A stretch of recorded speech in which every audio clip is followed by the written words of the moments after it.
po si Ian Felix Artius. Full name ko po. Artist name ko, Ian Heroes. Ako ay isang 23-year-old na tubong Kappa Starlock. Pumasang certified public accountant last year. And nagpo-course ng music since pandemic up until now. Thankfully, maraming nakasuporta sa music na pinatubos ko.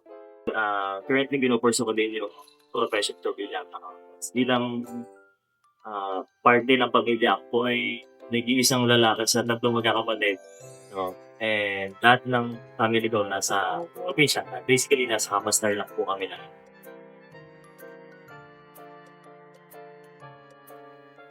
Actually, most ng years nabubuhay ako so far, yung probinsya talaga yung kinalakihan ko. And sa tingin ko, parang a year and a half pa lang ako nag-i-stay sa Maynila. And hindi yun consistent. So parang from time to time, uuwi din ako. Pero yung environment sa Tarlac, very parang nakasentro siya sa mga pamilya.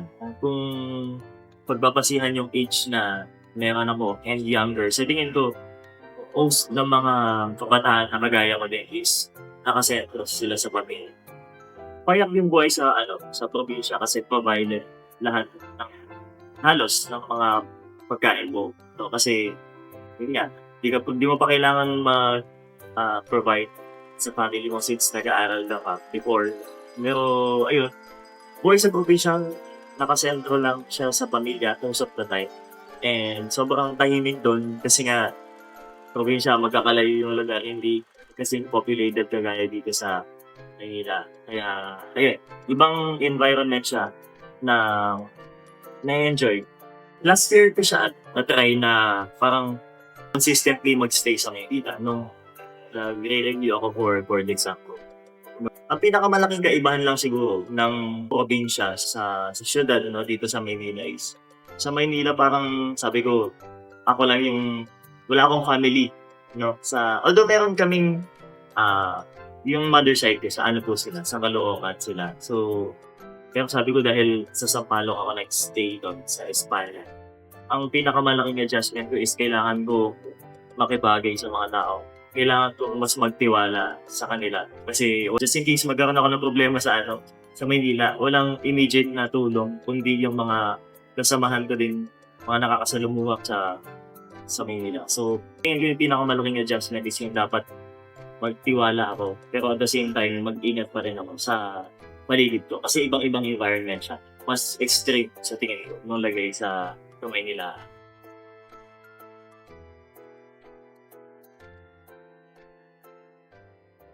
Yung Ian Heroes na sa tingin ko project, Ian Heroes project, nag-start siya nitong pandemic lang din.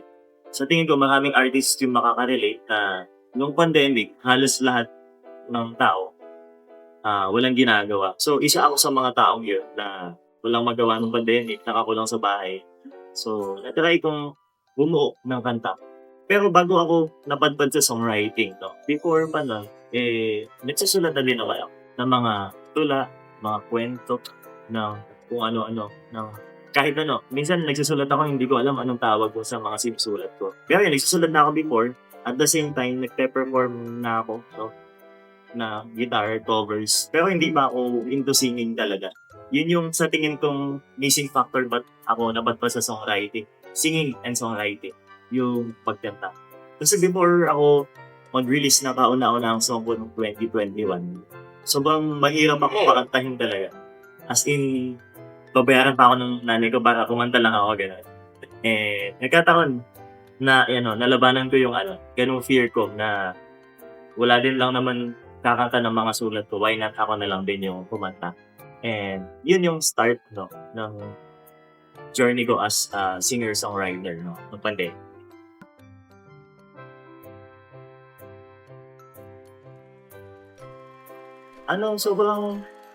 Sobrang saya kasi sa feeling ng magsulat talaga. Di ko alam kung may makaka-relate sa akin or lahat ng writer nakaka-relate sa akin na kapag nagsusulat tayo, parang at some point, meron tayong mailalabas sa sarili natin. Tapos, from the moment na magawa natin yun, may fulfillment na nangyayari within ourselves. Na, nasulat ko nung ganito. hindi ko na siya kailangan isip-isipin palagi-palagi kasi naisulat ko na siya.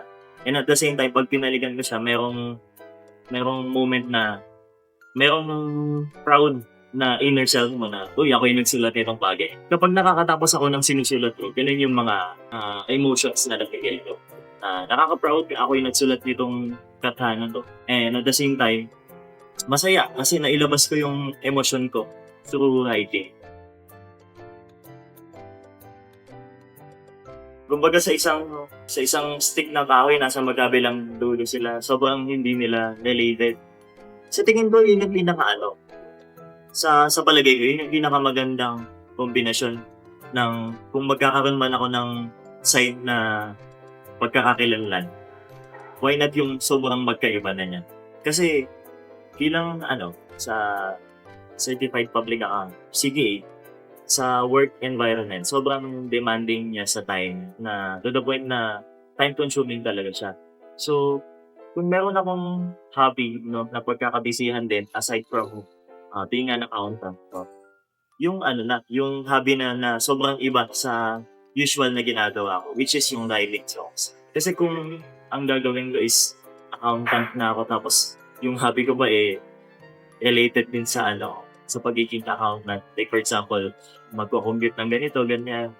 So parang siya, parang burnout yung kalalabasan. So madali akong mapagod kasi technically walang pahinga yun na tuloy-tuloy yung ginagawa ko. So ang dating sa akin, advantage pa siya na magkaibang mundo yung pinapatakbo ko.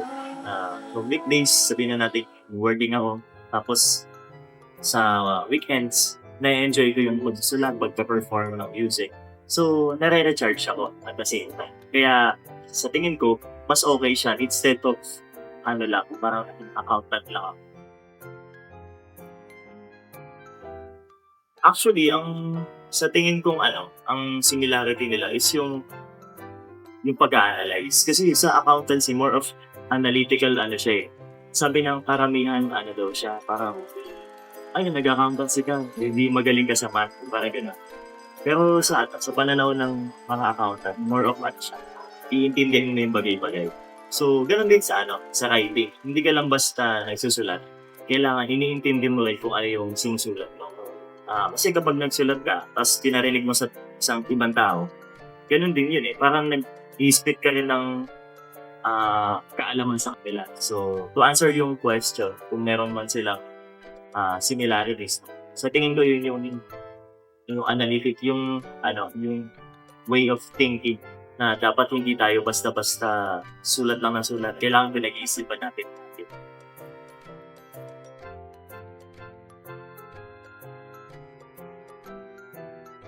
Actually, yung undergrad ako, talagang walang tugtog talaga. Kasi medyo mahirap yung setup eh. From Tarlac kasi ako magagaling. Kaya kung luluwas ako ng Maynila, uwian siya. So, nakakapagod. Pero nitong mga nagdaan, kapag weekends, palagi akong tumutugtog sa QC. Minsan, sa Sunken Garden, ganyan. Minsan, sa Maginhawa, sa Cubao, sa iba't ibang lugar. Mostly sa QC talaga siya.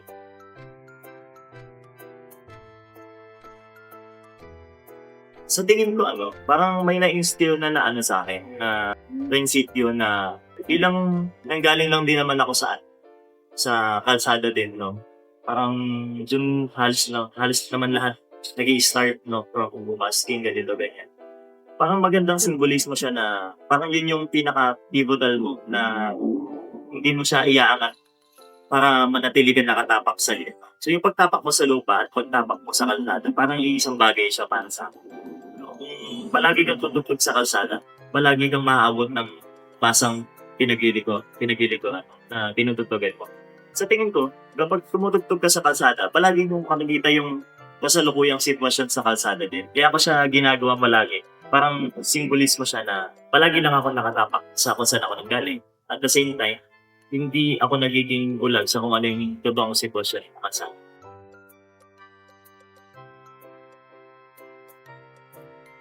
Yun nga, yung simbolismo sa akin nung pagtapak sa lupa, pagtapak sa kalsada, ganito, ganyan.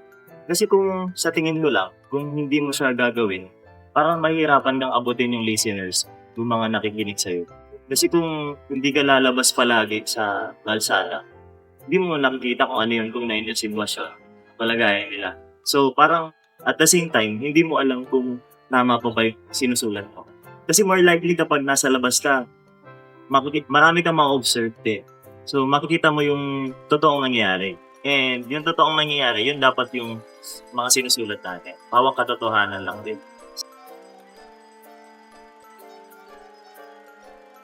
Personally, sa tingin ko, ang struggles lang bilang artist, lalo na sa Maynila, no, na magastos ang buhay. Yung sa tingin ko, financial na support, diba? Lalo na tumataas yung mga bilihin, yung lalo na yung transport. Sa tingin ko pinakakalaban ng bilang artist na tumutugtog sa iba't ibang lugar yung transpo. Lalo na ako medyo probinsyano na hindi sanay sa navigation dito sa Maynilaan.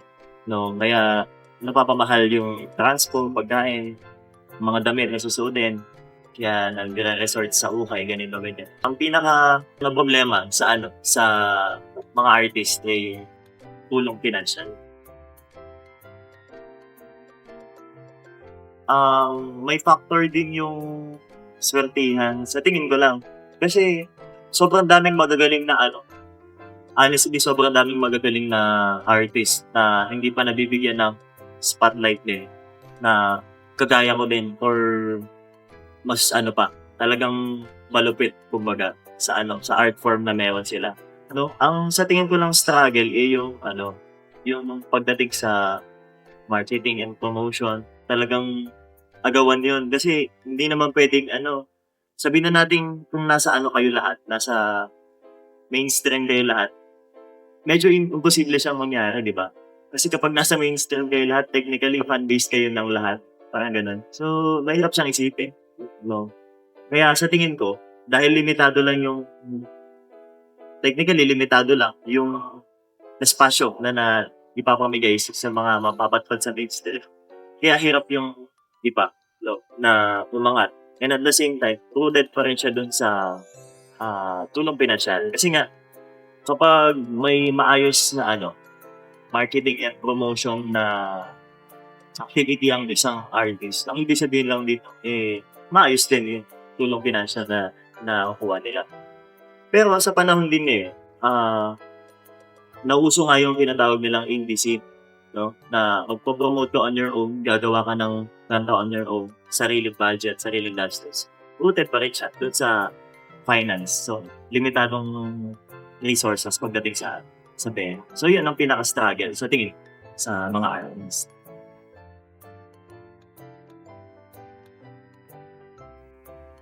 Although parang nakikita ko na may iba't ibang community na nabigyan sa Maynila, sa ibang lugar din sa Luzon, Visayas, Mindanao. Siguro yung mas magkaroon pa ng mas maging socialized and mas maging safe environment yung music para makipag-collaborate yung mga tao. Kagaya ng mga eksena ngayon, sobrang dami na ng grupo. Nakakatuwa na merong community underground, iba't ibang lugar. Kagaya ng kami, kapag tumutugtog kami sa iba't ibang lugar, usually ang mga nag-organize ng event na yun, grupo-grupo din na mga music enthusiast din sila. So, yun. Sana hindi siya mamatay, sana hindi siya maglaho na tadalikuran na lang dahil sa modernisasyon. Sana magpatuloy siya kasi sa tingin ko, malaking bahagi ang music sa pag-connect ng mga tao. Ako naman, yung music kasi honestly nung nagsusulat-sulat ako after kong parang debut ng 2021, sabi ko, pangarap kong maging national artist. Yun yung na-instill ko sa sarili ko. And dahil dun sa ko na yun, binanggit ko na yun, yung iba yung burst ng gigil ko na magpatuloy. Dahil dun, nakakasulat ako ng sobrang daming kanta, no? Na hindi ko pa siya mapaparinig all at once. Pero, one by one, moving forward, may mapaparinig ko siya. So to answer the question, Oo, maano ko siya.